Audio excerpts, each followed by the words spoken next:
Hello everyone and welcome back to a new YouTube video. I hope you're well and having a good day so far, and if you're not, I really hope that you have better days soon and that things improve for you. And in today's video, I want to talk about how to navigate social situations when you live with IBD. When you were first diagnosed with IBD, you always worry about how to tell your friends, your family about your condition and how they are going to truly think of you when you tell them.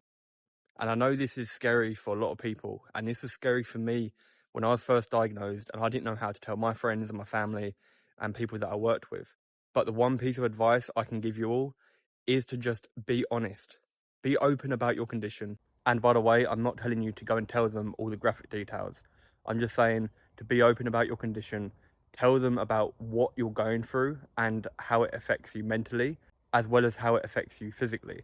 And a lot of people in today's world will understand and will try and help you in the best way possible.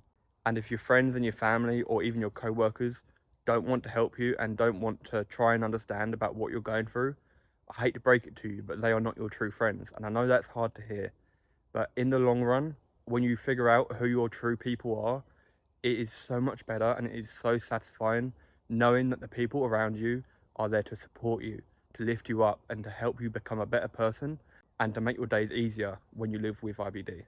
And when we live with IBD, we always worry about, where the nearest toilet is and whether it's clean. And the one piece of advice I can give you all is when you get to the venue or the place that you are going to, go into the toilets and check if they are clean and accessible for your needs, and to make sure that you are comfortable being in that environment. And if you need the toilet, you're able to go there without any stress. And one more piece of advice I can give you is before you leave to go to a venue or the place that you are going to, make sure you give that venue a call and to check if they have disabled toilets or accessible needs for your situation. And majority of people and companies will be there to help you and to make your days so much easier when you live with IBD and when you're going out in public. And when we go out in public, we always worry, if we need to leave early due to our symptoms and how we are feeling, whether we are in pain or we are dealing with urgency, or we just are struggling mentally and we feel like we can't be in that environment at that time. So if you do want to leave early, make sure you're with people who want to try and understand and help you through your tough time and to try and make your days easier. Because if you're with friends who understand that if you need to leave early, you can, they are your people. You want to surround yourself with those people, because at the end of the day, life is way too short, to surround yourself with people who don't want to be there for you. So if you're with people who understand you, your days will be so much easier when you go out in public. And another thing is to try and learn how to say no without the feeling of guilt. And I know this is difficult. I still struggle with this at times, because when we go out in public and we have to leave early or say no, we always feel bad for cancelling.